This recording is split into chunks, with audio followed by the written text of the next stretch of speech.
एक बुढ़िया माई थी जो चतुर्मास में पुष्कर स्नान किया करती थी। उसके एक बेटा और बहू थे। सास ने बहू को फलाहार बनाने को कहा तो बहू ने खाली टिफिन ही रख दिया। बेटा माँ को पहुँचाने के लिए पुष्कर गया। रास्ते में माँ से बोला, माँ फलाहार कर लो। जहाँ पानी मिले वहीं फलाहार करने बैठ गई तो भगवान की कृपा से खाली टिफिन फलों से भर गया। माँ ने फलाहार कर लिया। पुष्कर माँ के रहने के लिए झोपड़ी बनाकर बेटा वापस घर आ गया। रात्रि में श्रावण मास आया और बोला, बुढ़िया माई दरवाजा खोल। तब बुढ़िया माई ने पूछा, आप कौन हैं? मैं श्रावण मास हूँ। बुढ़िया ने तुरंत दरवाजा खोल दिया। बुढ़िया माई ने शिव पार्वती की पूजा अर्चना की, बेल पत्र से अभिषेक किया। जाते समय श्रावण मास ने बुढ़िया माई को आशीर्वाद दिया और झोपड़ी की एक दीवार सोने की हो गई। भाद्रपद मास आया, उसने भी दरवाजा खोलने को कहा। बुढ़िया माई ने दरवाजा खोला। सत्तू बनाकर कजरी तीज मनाई। भाद्रपद मास ने बुढ़िया माई को आशीर्वाद दिया और झोपड़ी की दीवार भी सोने की हो गई। फिर आश्विन मास आया और उसने भी दरवाजा खोलने को कहा। बुढ़िया माई ने दरवाजा खोला। पितरों का तर्पण कर ब्राह्मण भोज कराकर श्राद्ध किया। नवरात्रि में माँ दुर्गा को अखंड ज्योति जलाकर प्रसन्न किया। सत्य की विजय दिवस के रूप में बुराई का अंत की खुशी में दशहरा मनाया। आश्विन मास ने जाते समय प्रसन्न होकर तीसरी दीवार भी बहुमूल्य रत्नों से जड़ित कर दी और बुढ़िया माई को सदैव प्रसन्न रहने का आशीर्वाद दिया। इन सब के बाद कार्तिक मास आया। उसने भी दरवाजा खोलने को कहा। बुढ़िया माई ने दरवाजा खोला। अति प्रसन्न मन से कार्तिकेय स्नान किया। दीपदान कर दिवाली, गोवर्धन पूजा, भैया दूज, गोपाष्टमी, आंवला नवमी मनाई। कार्तिक मास ने जाते समय आशीर्वाद दिया और झोपड़ी के स्थान पर महल बन गया। बुढ़िया माई गरीबों की सेवा कर भजन कीर्तन में अपना समय व्यतीत करने लगी। बेटा अपनी माँ को लेने आया तो माँ और झोपड़ी को पहचान न सका तो पड़ोसियों से पूछा। उन्होंने बताया तो बेटा माँ के चरणों में गिरकर बोला, माँ घर चलो। सारे सामान के साथ घर ले आया। सासू माँ के ठाठ देखकर बहू के मन में लालच आ गया और उसने अपनी माँ को भी पुष्कर छोड़कर आने को कहा तो उसका पति अपनी सास को भी पुष्कर छोड़ आया। परंतु बहू की माँ की धर्म कर्म में बिल्कुल रुचि नहीं थी। वह 4 समय भोजन करती और दिन भर सोती। चारों मास आए और चले गए। समय झोपड़ी गिर गई और बहू की माँ गधी की योनि में चली गई। क्योंकि औरत लक्ष्मी का रूप है और लक्ष्मी की तरह चंचल होना चाहिए। भगवान की पूजा और अतिथि का सम्मान और दान पुण्य करना चाहिए। बहू ने कहा, अब माँ को ले आओ। जब जवाई सास को लेने गया तो कहीं ना मिली। लोगों से पूछने पर लोगों ने बताया कि तेरी सास धर्म कर्म कुछ ना करती थी, खाती थी और सो जाती थी, जिससे कि वह गधी योनि में चली गई। जवाई गधी योनि सास को बांधकर घर ले आया। उसकी पत्नी ने पूछा, मेरी माँ कहाँ है? तब पति ने कहा, तेरे लालच की वजह से तेरी माँ गधी योनि में आ गई। बड़े बड़े विद्वानों, ब्राह्मण, ऋषि, मुनियों से पूछने पर उन्होंने बताया कि तेरी सास के स्नान किए पानी से स्नान करने पर उसे मनुष्य योनि मिलेगी। तब बहू ने ऐसा ही किया और उसकी माँ पुनः मनुष्य योनि में आ गई। हे राधा, दामोदर भगवान जैसा बुढ़िया माई को दिया वैसा सबको दे रहा। कहता न सुनना, न हुकार भरता, न म्यारा सारा परिवार न। कार्तिक मास की दूसरी कहानी। किसी गांव में एक बुढ़िया रहती थी और वह कार्तिक का व्रत रखा करती थी। उसके व्रत खोलने के समय कृष्ण भगवान आते और एक कटोरा खिचड़ी का रख कर चले जाते। बुढ़िया के पड़ोस में एक औरत रहती थी। वह घर रोज यह देखकर ईर्ष्या करती कि इसका कोई नहीं है, फिर भी इसे खाने के लिए खिचड़ी मिल ही जाती है। एक दिन कार्तिक महीने का स्नान करने बुढ़िया गंगा गई। पीछे से कृष्ण भगवान उसका खिचड़ी का कटोरा रख गए। पड़ोसन ने जब खिचड़ी का कटोरा रखा देखा और देखा कि बुढ़िया नहीं है, तब वह कटोरा उठाकर घर के पिछवाड़े फेंक आई। कार्तिक स्नान के बाद बुढ़िया घर आई तो उसे खिचड़ी का कटोरा नहीं मिला और वह भूखी ही रह गई।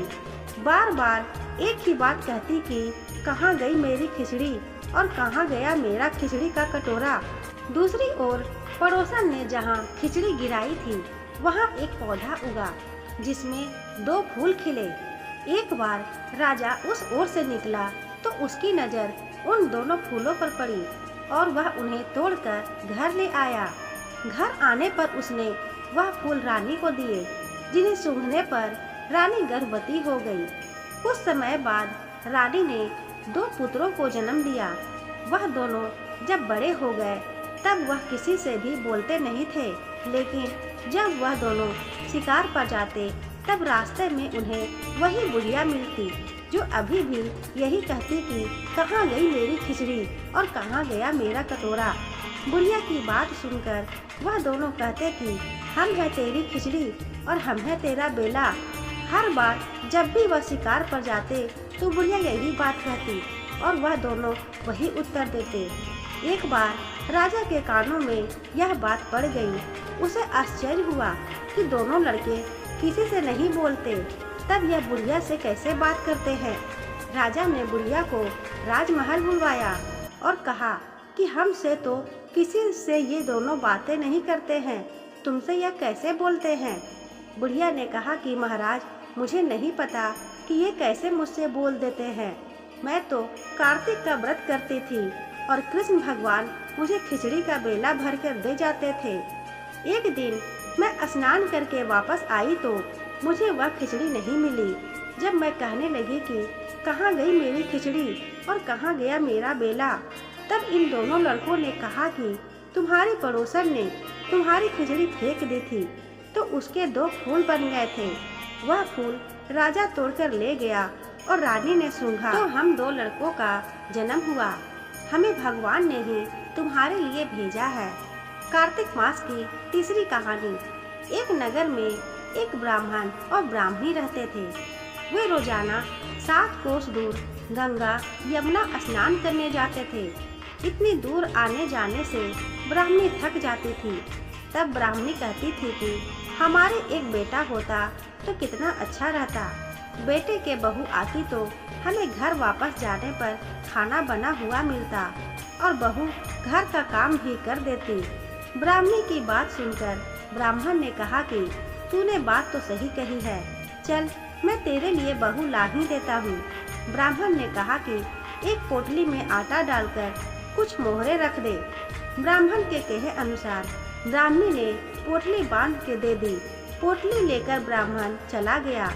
ब्राह्मण अभी कुछ दूर गया ही था कि उसे यमुना के किनारे बहुत ही सुंदर लड़कियां दिखाई दी। वे रेत पे घर बनाकर खेल रही थी। उनमें से एक लड़की ने कहा कि मैं अपना घर नहीं बिगाड़ूंगी, मुझे तो रहने के लिए ये घर चाहिए। लड़की की बात सुनकर ब्राह्मण मन ही मन सोचने लगा कि बहू बनाने के लिए यही लड़की सही रहेगी। जब वह लड़की जाने लगी तो ब्राह्मण भी उसके पीछे पीछे उसके घर तक चला गया। वहां जाकर ब्राह्मण ने कहा, बेटी अभी कार्तिक मास चल रहा है, इसलिए मैं किसी के घर खाना नहीं खाता। मैं आटा लेकर आया हूँ। तुम अपनी माँ से पूछो कि क्या वह मेरे लिए आटा छान कर 4 रोटी बना देगी। यदि वह मेरा आटा छान कर रोटी बनाएगी तो ही मैं रोटी खाऊंगा। लड़के ने जाकर अपनी माँ से सारी बात कह दी। माँ ने कहा, ठीक है, जाकर बाबा से कह दे कि वह अपना आटा दे दे, मैं रोटी बना दूंगी।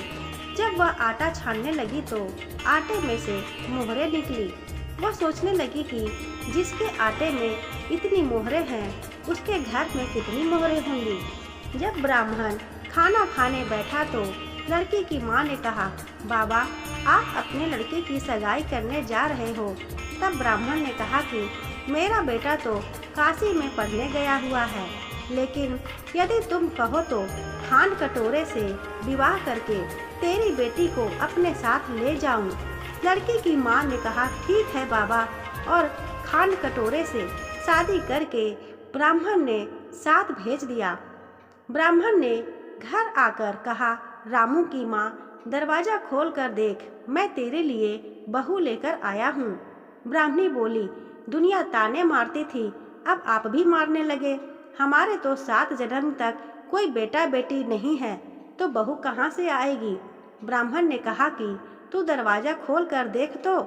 जब ब्राह्मणी ने दरवाजा खोला तो सामने बहू को खड़ी देखा। उसने बहू का स्वागत किया और आदर सत्कार से अंदर ले गई। अब ब्राह्मण स्नान करने जाते तो बहू घर का सारा काम करके और खाना बना कर रखती। वह उनके कपड़े धोती और रात को पैर भी दबाती। इस तरह काफी समय बीत गया। ब्राह्मणी ने अपनी बहू से कहा कि बहू, कभी भी चूल्हे की आग मत बुझने देना और मटके का पानी खत्म मत होने देना। एक दिन चूल्हे की आग बुझ गई। तब बहू भागी भागी अपनी पड़ोसन के पास गई और कहा कि मेरे चूल्हे की आग बुझ गई है, मुझे थोड़ी आग चाहिए। मेरे सास ससुर सुबह 4 बजे से गए हुए हैं, वह थके हारे आएंगे, इसलिए मुझे उनके लिए खाना बनाना है।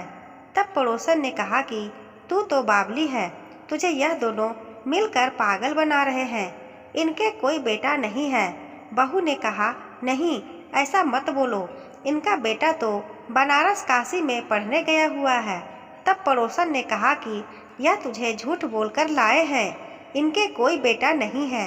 अब बहू पड़ोसन की बातों में आ गई और कहने लगी कि अब आप ही बताओ मैं क्या करूं। पड़ोसन ने कहा कि करना क्या है, जब तुम्हारे सास ससुर आए तो जली फूकी रोटियां बना कर देना और बिना नमक के दाल बना कर देना। खीर की कलछी दाल में और दाल की कलछी खीर में डाल देना। वह पड़ोसन की सारी सीख लेकर घर आ गई। जब उसके सास ससुर घर आए तो उसने ना तो उनका आदर सत्कार किया और ना ही उनके कपड़े धोए। जब उसने सास ससुर को खाना दिया तो सास बोली, बहू, आज यह रोटियां जली फूकी क्यों है और दाल भी अलूनी है। तब बहू ने पलट कर जवाब दिया कि एक दिन ऐसा खाना खा लोगे तो कुछ बिगड़ नहीं जाएगा। तुम्हारा सास ससुर को खरी खोटी सुनाकर वह फिर से पड़ोसन के पास गई और बोला कि अब आगे क्या करना है। पड़ोसन ने कहा कि अब तुम 7 कोठों की चाबी मांग लेना। अगले दिन जब भी स्नान करने के लिए जाने लगे तो बहू अड़ गई कि मुझे तो 7 कोठों की चाबी चाहिए। तब ससुर ने कहा कि इसे चाबी दे दो, आज नहीं तो कल इसे ही देनी है। तब सास ने बहू को चाबी दे दी। सास ससुर के जाने के बाद जब बहू ने दरवाजे खोले तो देखा कि किसी में अन्न भरा है, किसी में धन भरा है और किसी कोठे में बर्तन पड़े हैं।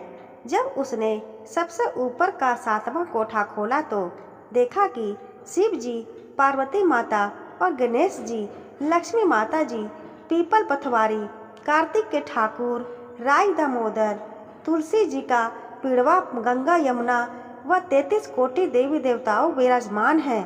वहीं पर एक लड़का चंदन की चौकी पर बैठा माला जप रहा है।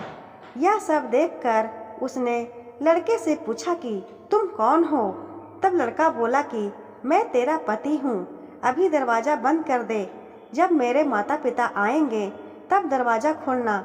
यह सब देखकर बहू बहुत खुश हुई और 16 श्रृंगार कर सुंदर वस्त्र पहनकर अपने सास ससुर का इंतजार करने लगी। उसने अपने सास ससुर के लिए अच्छे अच्छे पकवान बनाए। जब उसके सास ससुर घर पर आए तो उसने उनका आदर सत्कार किया और प्रेम पूर्वक खाना खिलाया और पैर दबाने लगी। पैर दबाते दबाते बहू ने कहा कि माँ, आप इतनी दूर गंगा जमुना स्नान करने के लिए जाती हो तो आप थक जाती हो, इसलिए आप घर पर ही स्नान क्यों नहीं करती हो। यह सुनकर सास कहने लगी कि बेटा, गंगा यमुना घर पर तो नहीं बहती है। तब उसने कहा, माँ जी बहती है, चलो मैं आपको दिखाती हूँ।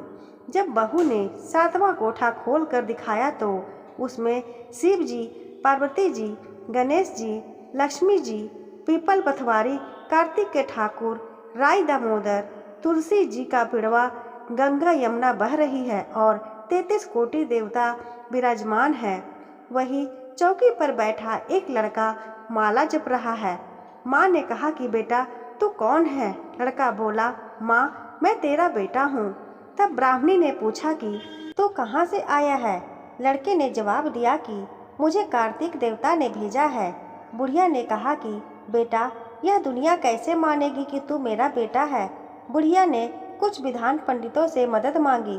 पंडितों ने कहा कि इस पार बहू बेटा खड़ा हो जाए और उस पार बुढ़िया खड़ी हो जाए। बुढ़िया ने चमड़े की अंगिया पहनी तो और छाती में से दूध की धार निकलकर बेटे की दाढ़ी मूछ में भीगे और पवन पानी में से गठजोड़ा बंधे, तब माने कि यह बुढ़िया का ही बेटा है। उसने ऐसा ही किया। चमड़े की अंगिया फट गई और छाती में से दूध की धार निकलकर बेटे की दाढ़ी मूछ भीग गई। पवन पानी से बहू बेटे का गठजोड़ बंध गया। यह सब देखकर ब्राह्मण और ब्राह्मणी की खुशी का ठिकाना ना रहा। दोस्तों, आशा करती हूँ आपको ये कहानी पसंद आई होगी। कहानी पसंद आई हो तो वीडियो को लाइक करें, अपने दोस्तों के साथ शेयर करें। चैनल को अभी तक सब्सक्राइब नहीं किया है तो सब्सक्राइब जरूर कर लें। बेल आइकन को प्रेस करें ताकि जब भी मैं कोई नई कहानी अपलोड करूं, उसकी अपडेट आप तक सबसे पहले पहुंच सके। मिलती हूं ऐसी ही एक और नई कहानी के साथ। धन्यवाद।